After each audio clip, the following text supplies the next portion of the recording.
Hello. Hello. Oh, That was so weird to me. I tried to beat the clock, but I didn't because Didn't. I was trying to share and it just it Oh my gosh. didn't even have a share button Yeah, for I me should have for done the a same thing. minute. I Right. was like, I'm oh not gonna well. worry about it. So Oh what's well. hello, welcome to the rant. Hello. I'm Thanks Reverend for Dr. having me. Well, it's nice to see you, Saint Steph. Grateful to have you here. Yeah, good to be seen. Good to see you, Dr. Jay-Z. Yeah, So here we are. Oh my gosh. here we are. It's a glorious Wednesday, That's October 8th, 2025. You know what today is? The year is 2025, right? It's 2025 for a couple more months. My brain is doing Yeah. funny things. You know what today is? What? Today is my 9th wedding anniversary. Is it really? It Happy is. anniversary. Yeah. Yeah. 9. Oh, Nine yes. 9 years ago today, my husband and I tied the knot in Toronto and had a great party. And yeah, it's funny where life takes us though. Like Mhm. at that point, there was not even an inkling of a thought in our mind that we were ever leaving Toronto. Oh, for And sure. a year later, I was I was gone and he was back in Thunder Bay. Yeah. Wow. May sound weird, but he had to remain in Canada while he was going through the immigration process. I'm like, we didn't separate, Yeah. except that we were separated because of government Yes. structures. Yeah. So yeah, Long we were distance. actually apart for 18 months while I was in the United States. He was in Canada, and we were waiting for his green card to come through. Gosh. Tammy and I, our longest stint away from one another was 6 weeks, and that was long. That was so long. Hmm. How did you guys manage 18 months? I look back and I think it went by in a flash. Yeah. And yet 18 months is it's a year and a half. That is a That's long a long time. time. Yeah. Yeah, Yeah. absolutely. Absolutely. So Yeah. So, hello, everybody who's watching. We see that number climbing. So grateful to see you and to be here with you. always Uh, like, yes, yeah. this is our opportunity. I noticed we don't have our backdrops. We got to find our backdrops. Yeah. Um, in our old ones, we used to have like radically affirmative new thought and stuff all around us. So maybe I'll just go make some new ones. I guess I don't That know. would be lovely. Make Yeah, some new ones. absolutely. Upload And them. so if you're watching, let us know you're watching. Those loves, those likes, those shares, all those clicks, Yeah. engage with us and help us get our algorithm out into the world because we want radically affirmative new thoughts and new thinkers in this world. And you engaging in this post actually helps us get into more people's news feeds. So Mhm. you and your clicking helps us awaken people a little Yes. bit more today than they were yesterday. So thanks so much for doing all that. Of course, let us see you in the chats. We want to know what you want a radically affirmative new thought about. Yeah. I mean, we're always thinking radically affirmative new thoughts. So Yeah, what do every you want day. a radically affirmative new thought about? Or Yes. actually, let's turn that around. I have an idea. Mm, What is your radically affirmative new thought? Perhaps yes. something we have never considered. Yes. We're not. Yes. One of the things that I really engage in when I facilitate an educational experience like a class is I remind myself that I am probably more of a student than I am a teacher. It's why I always say I'm a facilitator of the class. I never say I'm the teacher of the class Yeah. Yeah. because I really do feel like I am immersed in learning in the experience. So I want to know, what do you know? And so throw that Mm, up in the chat. Let us know what you're thinking. What radically yes. affirmative new thought do you have today? Yeah. Um, and in fact, maybe challenge us. Yeah. Oh, absolutely. Mhm. Absolutely.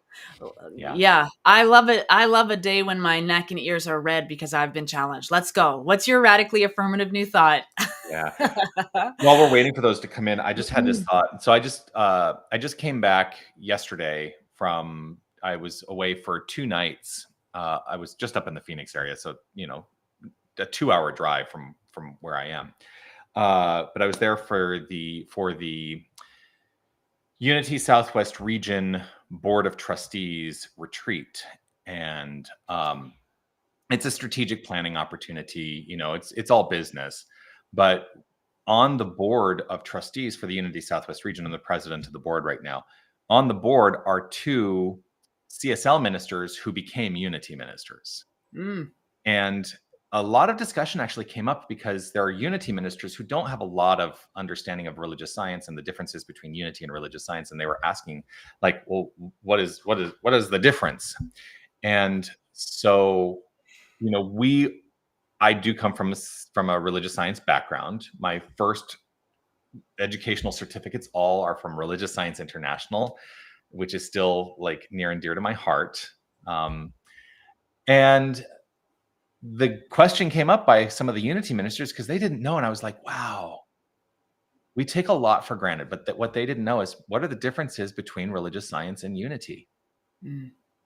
And I know how I answer that question, but I'm curious how you answer that question. How I answer it? Yeah, We how have do you different answer it? founders. We have different founders. Well, yes. I mean, that That's is all true. that's all I say. I don't know Unity enough to compare, right? Although it's, as a religious scientist, even some of my classes were by Unity teachers, right? Eric Butterworth, Unity.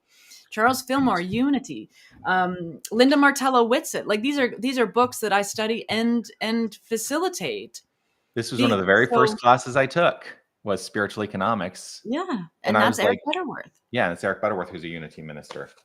So that's why I really talk about New Thought as an umbrella, because the similarities or the differences, I'm not going to write essays on it. I'm not really involved in organizational stuff at this point in my life. So Unity, I mean, but I want to be really clear. I'm not talking about the organization. It's funny because you said, we have different founders. I'm like, and I'm not really talking about organization or business. I'm saying, no, but a founder of a religion. I mean, even Jesus wasn't a founder. Yeah, but I would even say, like, these are people, these were mystics in the world who facilitated movements. The organizational structure that came out of that is secondary to facilitating a movement for me. And it's absolutely secondary to the movement. Right. Yeah. And even they were like, oh, do we have to have an organization? I mean, that is true of Ernest Holmes. It's true of the Fillmores. Like, they were not really supportive of, we have to have a formal organization. Yeah. And so it's they funny want to sit in a living room and discuss with their people and their community and their loved ones this teaching, because and it's the same thing. I mean, for me, my living room is now Zoom. Yeah. Right. But it's the same thing. It's small groups of people chewing on it, contemplating and using it to change their lives.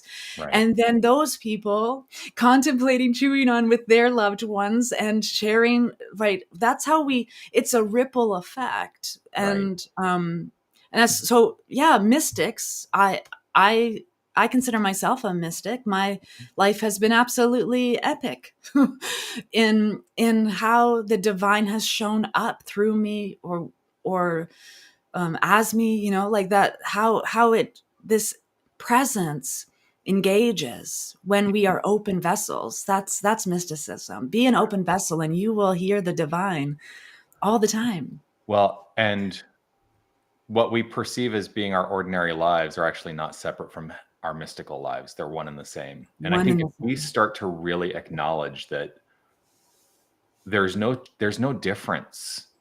There's no difference between an ordinary life and a mystical life, except what we call it. So what if we all approached the experience of our life, and I'm saying all of us, what if we all approach the experience of our life from the point of view of being mystics? Like, how would that fundamentally change your experience of life if you just affirmed for yourself, I am a mystic? And I know your answer, Steph, because we talk about it all the time, but I'm saying to everyone who's watching us, like, how might that affect your life if you acknowledged and affirmed, I am a mystic? Like, I think the big one for me too is philosopher. I've moved away from like ministry language to purpose-driven language. And really what I find myself, because I'm all about conversation, I'm all about diving deep with people, I'm all about, becoming more aware presence of the presence. And philosopher is something that sits really well with me as a title, because it is like I'm just sharing philosophy. I'm just sharing thoughts. Like you said, I'm not teaching anyone anything. I am living a life and sharing the wisdom I glean from my experience with anyone who will listen, which is love only, forgive everything, and remember who you are, right? Like we know what is ours to do, and we get distracted, and we get soot and muck and mire on us because we are focusing on the outward experience instead of the inward journey. And it is the inward journey that this life is all about. Right. How we show up, how we engage, how we respond, how we react, how we fit in, how we sit in. That's philosophy. That's even, I mean, where's my big book? Is it on the title? Here. Well, while you're getting the big book, I do want to say, I started with a question, and I'm going to tell you what I think the answer to the question is. The differences between, yes, I see the big book. A philosophy. Yeah. This is a philosophy. Yeah. But I think the answer, the way that I articulate the answer is the difference between unity and religious science, and really even divine science, or any of the, of the paths that exist under the New Thought umbrella, is the jargon that we use, the language that we use to talk about it. An example I often give is, when I was immersed in religious science, because that is my foundational teaching. I was a religious science minister before I was a unity minister. I was ordained in religious science. The primary way of describing what we would refer to loosely as the law, it was the law of cause and effect, right? That's the fundamental law that we teach. Yeah. And in unity, that language is not so prevalent, but they do talk about the law. But what they talk about is the law of mind action. And here's the thing. It's the exact same thing. It's the exact same thing. Exact same thing. It's just we use different language to describe one thing. Yeah. And so that really... I've heard it. I use the law of mind often too. And it's all the same thing. Yeah. Yeah. Sherry says that I'm a mystic until I forget, but I feel the delving in begins when I forget and have to find my way back, Yes. What a journey. Yep. What a magnificent journey to be on. Yeah. Returning every day. Returning every day. Yeah. Remembering who we are in every moment. In every moment. Yeah. Yeah. And that's so important. Like because we have choice, we are at choice all of the time. We are at choice, you guys. Yeah. That thing you just bumped into, choice, all good. Right. So we're at choice. I invite every one of us, before we make that choice, to take a breath, see it from a different angle, different perspective, from a different advantage point, see both sides, see the third way, take a breath before making choices. And your life will be better. It'll be easier. It'll go, you're in the flow when you just pause before responding or reacting. Yeah. Yeah. Yeah. That's a fundamental spiritual practice. And I think, so let's talk a little bit about spiritual practice, because I think sometimes we think spiritual practice has to be some very deep, profound thing. Because that's what we've been taught. Yeah. But sometimes spiritual practice is just taking a breath before you respond. Yeah. Let's let go of the onus of spiritual practice needing to be heavy and start accepting that every moment that we exist is a practice in the expression of spirit, because that's fundamentally who we are. Yes. Yeah. I am the activity of the divine. All of my actions are God's actions. Yes. And I, so every breath is a spiritual practice, because there is no moment in your day that is not sacred and holy and precious and the divine's moment. You right. are in it all of the time. There is no separation. Mm-hmm. Mm-hmm. And if you ever feel like you've messed something up in your life, know that that's God too. Like, let go of the notion of separation and know that, Mhm. God through us, you ready for the people are going to be like, wait, what? Yeah, God, hang on to something. God through us makes mistakes. Because if we think of anything as separate from, then we have set ourselves up for discord in our lives. So Absolutely. the degree to which we can acknowledge that that we've made a mistake Yeah. and understand that that too is divine. It's a divine Mhm. outflow in expression. We actually set ourselves up to move through that, to grow through that, and to find ourselves on the other side of it, I think, more profoundly than if we beat ourselves up over it. Like, oh, Yeah. that was stupid. Like, let go Yeah. and Hey, know, stop calling my friends stupid. yeah.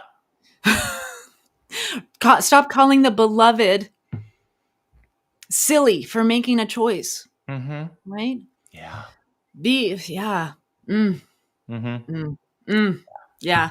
And it's hard. It's hard when we're in the hard stuff, right? Because we don't feel the confidence or the faith or the conviction of that truth that is within us. The divine presence is within all things. That is a truth I absolutely know.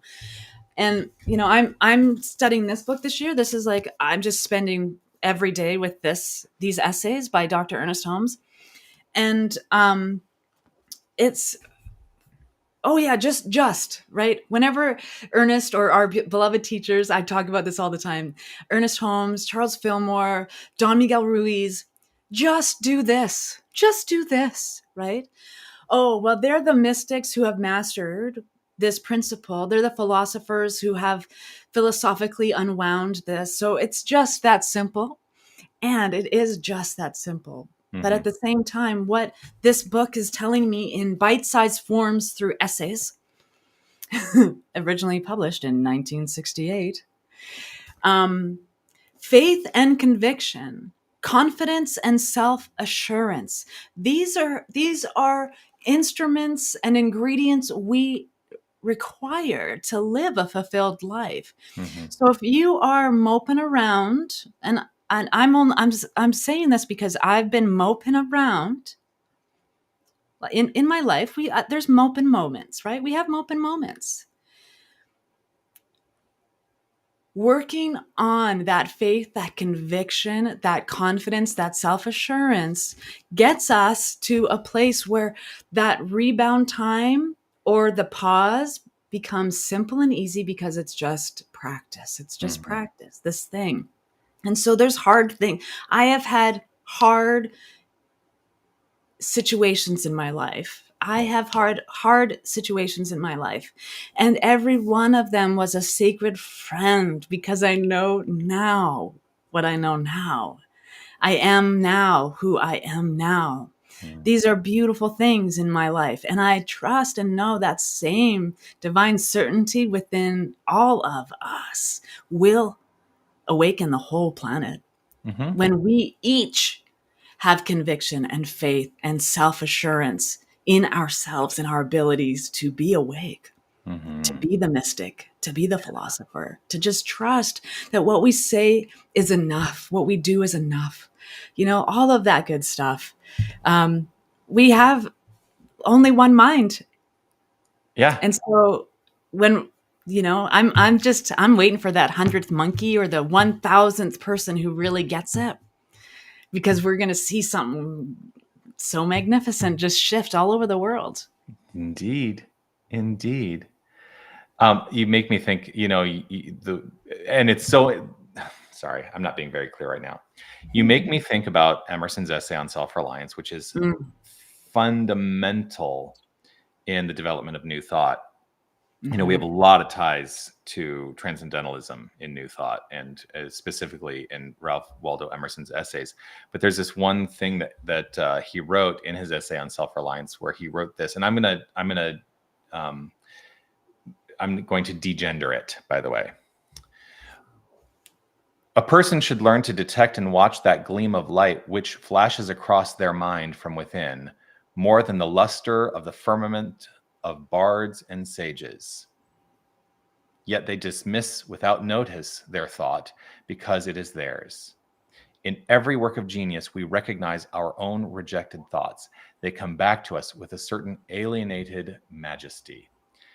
And that really resonates with me in terms of the conversation that we're having right now, because we distrust ourselves a lot. And this is a call for us. And it's not our fault. Yeah, it's not.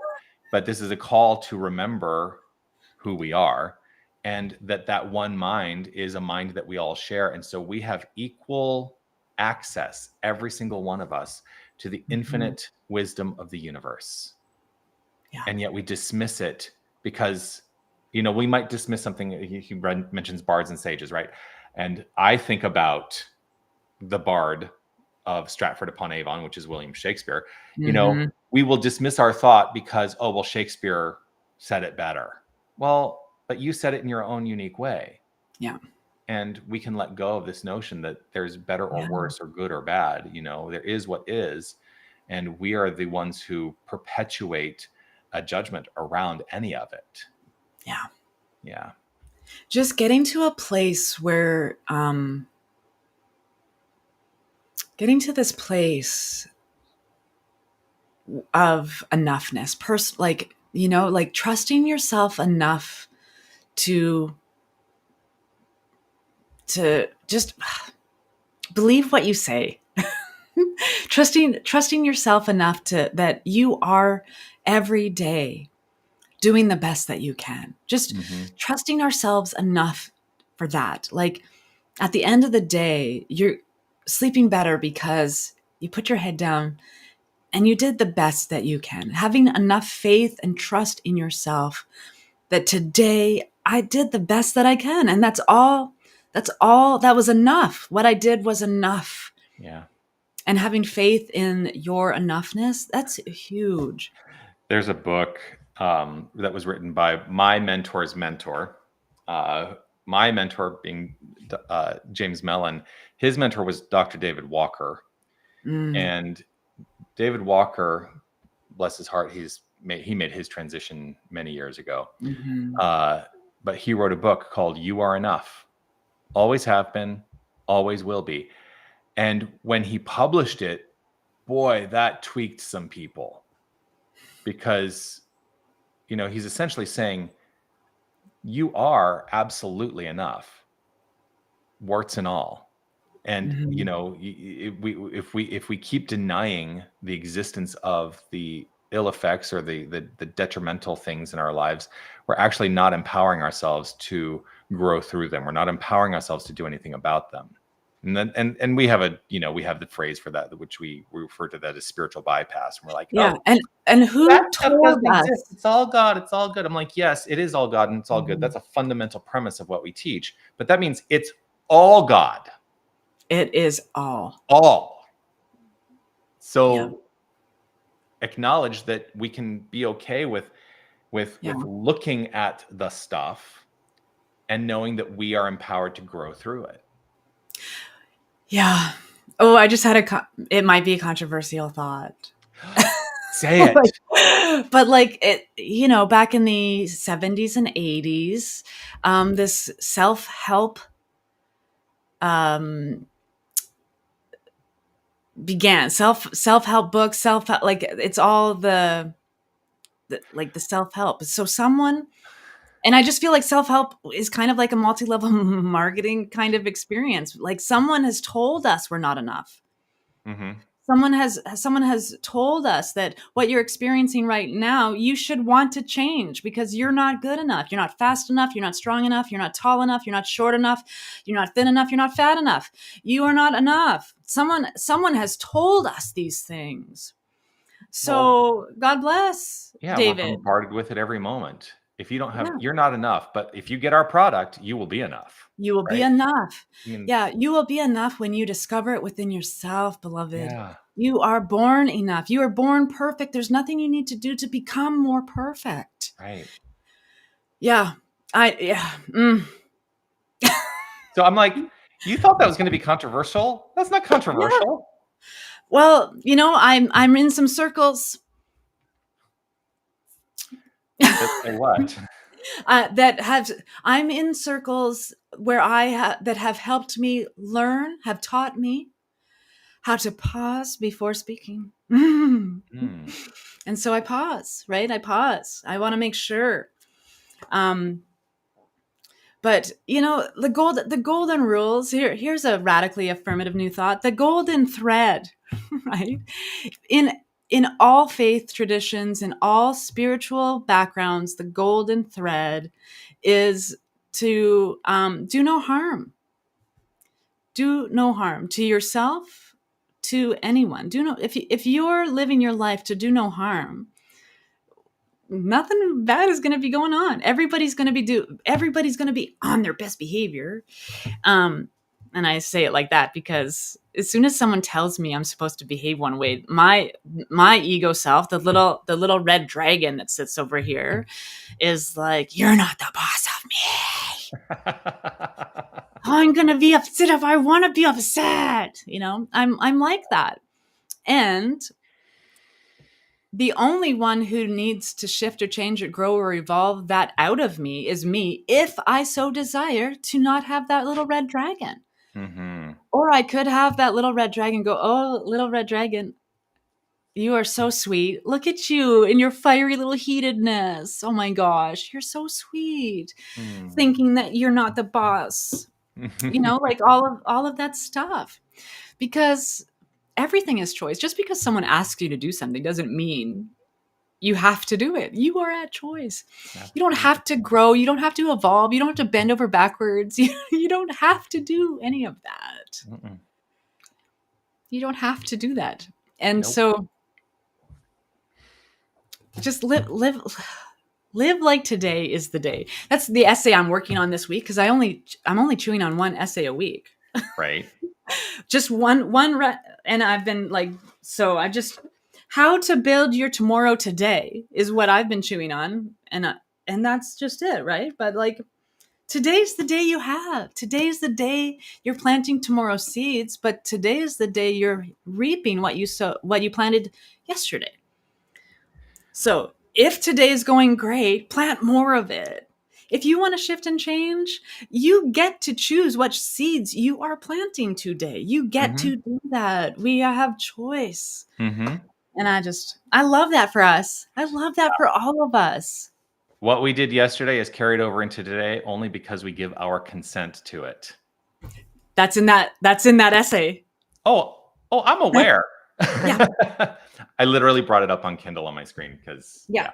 but that's We one of give consent. it's one of the things that I highlighted in that essay. What we did yesterday is carried over into today only because we give our consent to it. Like, really hear that. Yes. I still engage in spiritual counseling, and I'm not giving away any confidences. I'm just going to talk about a general practice that I sometimes engage in with spiritual counseling. I think I've talked about it here before. I've talked about it in class, but sometimes I'll be sitting with someone and they will be so steeped in their history, like the story, right, of their past, that they and basically what happens is when we are steeped in our history, when we are steeped in the story of the past, we keep telling ourselves the story of the past. We are consenting to allow that to continue to create in our present, Yeah. right? And so I'll sometimes be sitting and listening to somebody and they're really like trying to convince me. Here's the thing. They are trying to convince me of the relevancy of their past Yeah. to their present moment. And I say, if we're willing to let go of that having any relevance to this moment, then we actually empower ourselves to start something anew. So the practice that I have started, and I should just bring it in here with me because sometimes like So we have in our prayer room one of these large tomes. It's a Bible, but it's like a Bible that's meant to like be put onto a platform, and you don't carry this Bible in your purse. Uh, so what I will do is I will get the Bible out. It's literally like, okay, here's the Bible. I want you to put your hands out, and I put it in their hands, and I say that Bible represents the story of your past, and you now have to hold it out there as long as you talk about the past. Because what becomes abundantly clear pretty quickly is as you hold that out there, as you keep presenting the past, it weighs you down, it feels heavier, it fatigues you. Mm-hmm. And I say, you're in charge of when you decide to put it down. But when you put it down, you need to leave it down.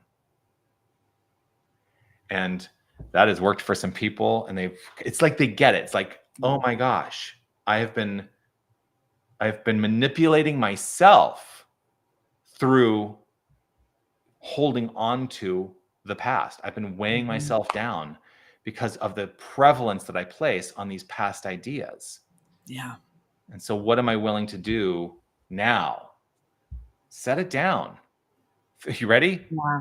Think a radically affirmative new thought. There Boom. it is. Boom. Mic drop. Yeah, it is absolute. And from experience, you guys, we're talking from experience. Yeah. I had to learn this. It's exhausting dragging my past into my present. Right. I have spent months on end being exhausted, and then every day reminding myself of how exhausted I feel.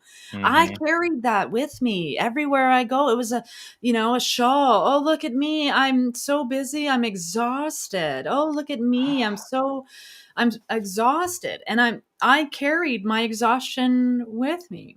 Right. I have set down like a 10,000 pound Bible in the last 2 months, right? Like I have set that down, and I can tell you from this side of putting that down, man, everything is light. Everything is just so clear. Yeah. When you don't have to, when you're seeing today with today's eyes, it's so much clearer than when you have to wade through all of the past to get to the response you're waiting for. It's, yeah. You made me think, and then the thought escaped me, which is why I'm struggling with it in this moment. It's there. It's coming back to me. It's right there. Oh, I know. I was going to say, sometimes I get asked in relationship to the kind of this idea of, when we're willing to release and stop letting our past dictate our present moment, I get asked, well, why do we tell the stories? Yeah. What is it? And I said, well, we continue to live within that because there actually is something that we gain from it. Maybe what we gain is sympathy.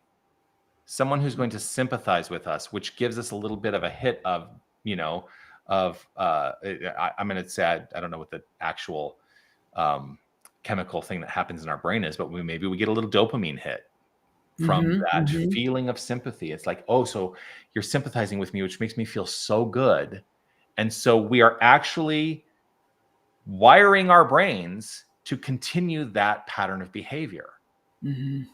Because we gain something from it. But I'll tell you, we gain so much more when we are willing to set all of that aside and live in the truth of our being.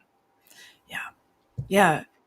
Being courageous to discover those things about ourselves, right? Am I sitting in this thing that is causing me physical stress, physical harm, it's because energy is like, we have this tuning fork. Right. And so, I mean, my story is 25 years worth of anxiety, like chronic anxiety. I was diagnosed. And I guess you guys can tell how that worked out.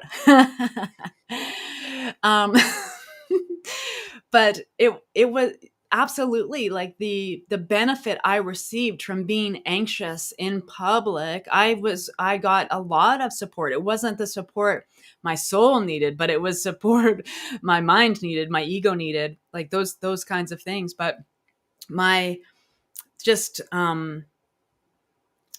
bringing back to each moment, oh no, I have anxiety. Like I would notice, oh, I'm at peace right now, like little moments of peace. Where'd my anxiety go? And Mhm. then, so it's really, do you want what it is you're experiencing, whatever it is? Right. Well, That's what you're checking in with. and look at the way we've developed language around that kind of thing. I have anxiety. Well, you own it now. Yeah. You're saying that you own it. Mm-hmm. And do you want to continue to own it, or do you want to sell it off? And I'm not saying sell it to somebody else, but sell it off No, so that it is dissipated entirely. you can tithe it to its source. You can place it on your altar Yeah. of change and fulfillment, and sacrifice what doesn't serve you. Bring the offering to the divine, because it's it's it knows its frequency. It is the same stuff. Like Mhm. I give this away. I'm giving this away. I don't need this anymore. I don't need to carry this mantle or this identity Mhm. anymore. And what do you want to identify with? How do you want to show up? So, Yeah. you I'm know, going to I'm in a constant state of relegating all the ill thoughts I have of myself. I'm relegating them to the dustbin of history, mm, as they mm, no longer have any relevance in my present moment. And so let them be where they belong, which is back there and not here. yeah, back there. Yeah. Yeah. It always makes me think of the first episode of Deep Space Nine. The very first episode of Deep Space Nine, when Cisco meets the entities, and they don't understand linear time, and they just keep going back to the scene, which was his most horrific day. They just keep bringing him back to the day. It's the first episode of Deep Space Nine, so I'm, no spoilers for the whole series or anything. but he is where he Spoilers is. for that episode. Gosh. Definitely spoilers for this episode, but But the also, I can just say the darkest day he's ever experienced. They just keep bringing him back and trying to, like, why are you here? Why do you keep bringing us here? And he's like, this is the past. I don't want to be here. And the entities are like, well, then why do you live here? We're not creating this. You are creating this. Why do you live here? I don't live here. No, you do. This is where you live, in this dark space. And mhm. this is like, and that's the same. Episode 1 of Deep Space Nine, an amazing, amazing episode to teach us about new thought principles. Yeah. Well, I was going to say something about spoilers. That show's like 20 years old now, more than 20 years old.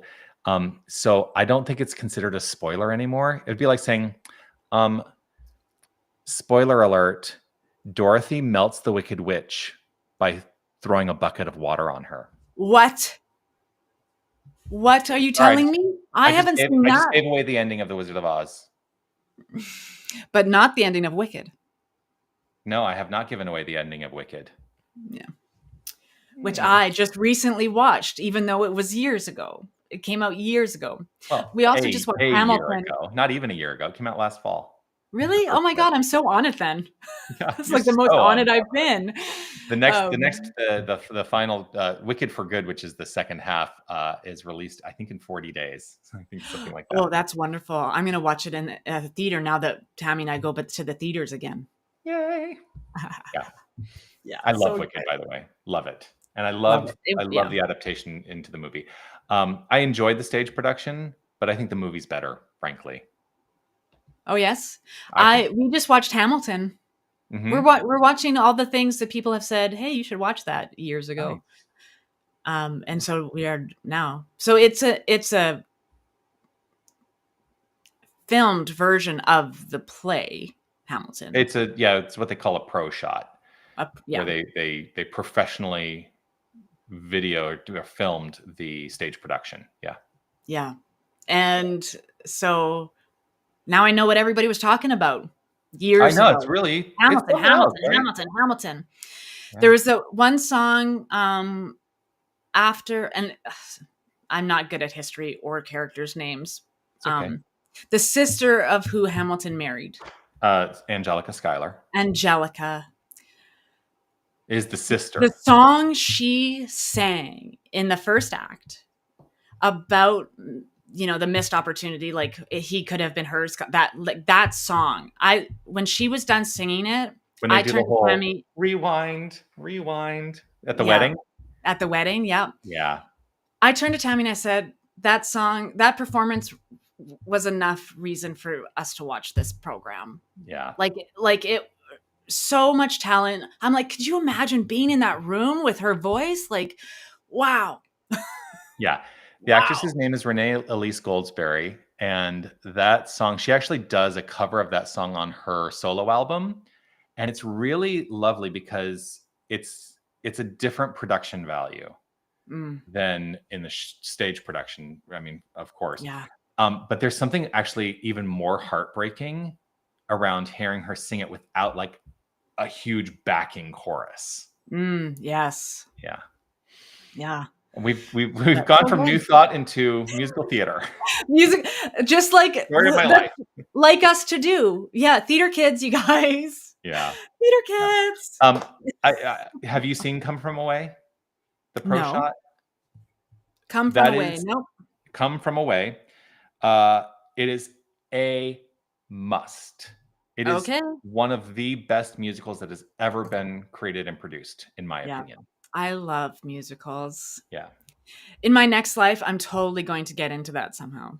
Yeah. Musical theater. And I think that, I think in terms of, actually, I'm wearing my Humankind shirt today, Humankind, and it says there, be both, right? It Come From Away is a story of resilience and kindness. And that's, I think, what I love about it. It's a really special musical. So that's all I'm going to say about it to you, because I don't want to spoil it. Yeah, no spoils. Yes. No spoilers. Okay, you guys, so we're off topic again. We are looking to you.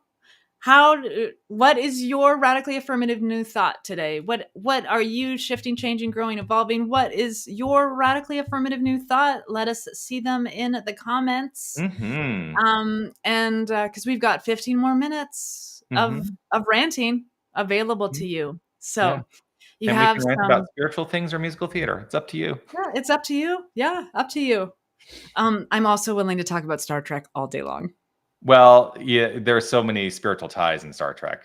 Oh yes, absolutely, and in every one of them, in every series, there is new thought. It's funny. I've watched the whole first season of Deep Space Nine, and I haven't watched subsequent seasons. But I keep thinking, oh, I want to return to that. I've never seen the whole series. I watched all of Voyager. I watched all of Next Generation. I didn't watch Enterprise. It was okay. I was like I said, I've heard I hear I haven't missed much there. Yeah. I like what's his face? Scott Bakula. Scott. I like him. And I love T'Pol in Enterprise. T'Pol is a Vulcan who's like feisty. And so a feisty Vulcan. Love. Okay. Deep Space Nine is probably my favorite. And that's probably controversial in a Star Trek circle, but I love Deep Space Nine because of the spiritual, like because of the spiritual aspect of the whole series, right? Because they have the Bajoran. Well, there's a whole world of religious what do I want to say? There's the whole subplot of religious conflict, basically, that delves into really deep questions about spirituality and religion. I mean, I got that from the first season. Yes, and so prevalent, how relevant the Prime Directive is, right? when Star Trek teams, now we're totally Star Trekking it up. When Star Trek teams go, have to veer away from the prime directive, that's when things get messy. And to take it back into New Thought, that's the great example, right? When in the art and the flow of non-attachment, the art and flow of just acceptance, Mm-hmm. just accepting what is, accepting others as they are, and not being attached to your thoughts, your ideas, your principles. But everyone has a seat at the table. And if they're not ready for the table, they don't even know the table exists, right? Yeah. That's Star Trek. The Yeah. prime directive is if they do not have star travel in their paradigm or awareness yet, you don't interact. Yeah. And when you pause because someone who's not on your team spiritually or philosophically or values based alignment, if someone isn't yet seeing where you're at in consciousness, you don't have to bring them, you don't have to drag them, you don't have to engage. You can say, that's an interesting idea, thanks for sharing it, and see you later. Mm-hmm. Right? Yeah. Star Trek has a really great life lessons, you guys. And there's seasons out the wazoo. There's series out the wazoo. Yeah. I actually threw on early episodes of Star Trek: The Next Generation. So of course, starting with Encounter at Farpoint, which was how that whole series was launched. But I just watched, I can't even remember, it was like the 4th episode of the season. And it is very widely panned as one of the worst episodes of Star Trek: The Next Generation that exists. And it is deeply, this was surprising because I was watching him because I couldn't really remember it. I was watching him like, this is a deeply racist episode. And even like people who actors on the show now will refer back to it and say, yeah, we knew that it was racist when we were doing it, but like we're obligated to do the script as it's written. And people apparently did bring it up saying, we think this is racist. And it was kind of shoved aside. It's really interesting. Wow. Yeah. What episode was that? It's like the 4th episode of the first season Of Next Gen. Of Next Gen. Yeah. I'll double check the, that's fascinating because I mean, Roddenberry's ideas came to life because of his, like in the original Star Trek, it was absolute inclusivity and right. equality. I mean, Gene Roddenberry. Yeah. Dude. Code of Honor. Code of Honor. Episode is called Code of Honor. Yeah. Oh, I'll have to go refresh. There's so many shows that just don't travel well through history. That's true. I mean, here's the thing. As much as I love Star Trek, there are episodes that are just like, oh yeah, that did not age well. Yeah, that and did not some age well. that were so wildly ahead of their time. Right. Yeah. Because there's the episode where there one species and there was no gender, and ones that felt gender were the ones that like, oh, I'm a girl, or oh, I'm a boy. They were the ones that were ostracized because the whole species didn't have a gender. Right. And I mean, I watched that as a young person who was struggling with gender and all of that stuff at the time.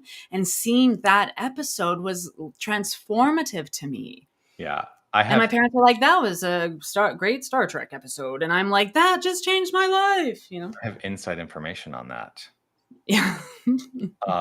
So the primary role, we've really gotten off the rant. We're not, we're ranting about Star Trek now. Sorry, y'all, we're going to rant about Star Trek for a moment. But the primary character story was Commander William Riker, right? Played by Jonathan Frakes. And,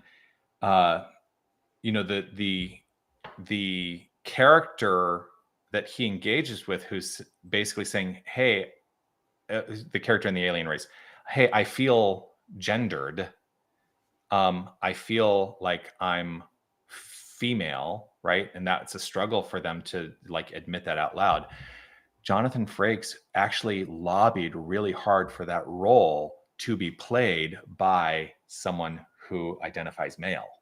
You know, because he wanted to even like deepen into, let it be more of a conflict in, you know, our hearts as human beings to like really question, well, what is gender? I mean, gender, I think, is a construct. Yeah. I've had my own considerations around my own gender, and Yeah. you know, I think all of life is a spectrum. it is. Yeah. It is. And we don't land any one place in perpetuity. Like, I have felt more female in my life and more male in my life at various times. And, you know, where I am right now, I don't even know. That's all. Okay. We have devolved. Yeah. I mean, not devolved. Devolving to this gender. You know, we've I don't. I wear what I want to wear. I do my hair how I want to do, and you don't have to what's please underneath anyone else. here is irrelevant to anyone. Yeah. And you know, And so, it's irrelevant to me. So taking it back to the radically affirmative new thought. Yep. You get to be exactly who you are. Yeah. And you do not have to have your life dictated by anybody else. And so stand firm in your own sense of self-reliance, self-empowerment, and self-esteem. That's what I want to leave people with today. Yes. Yep. Yeah. You be you, because you are a unique expression of infinite divinity. And I encourage everyone to accept that deeply, but in the acceptance of it, to understand that that is true of every single person you encounter as well. And so our opinions about how other people should show up are irrelevant. They're completely irrelevant. So maybe we let go of even talking about our opinions about how other people should show up. Yeah. Yeah. Yep. So. Release judgment. Yes. Let it go. Let it go. Let it go. All right, my friends. Okay. We have come to the conclusion of today's rant. I think so. I think so. Absolutely. Yeah. So great to be with all of you and have this conversation before you. You know, reach out to us. We've got our email addresses there. Mm-hmm. If you have radically affirmative new thoughts you want us to discuss or chew on with you, we'd love to do that. Please. Yeah. Please. Yeah. We like to hear from you. Because it's fun. Because here's what happens. If we don't hear from you, we may end up talking about Star Trek again. Star Trek, the musical. Go watch Strange New Worlds. There's a musical episode. Okay. Okay. Love everybody. Have a beautiful blessings, y'all. We'll see you next Wednesday. Bye. Are you pressing buttons? I am.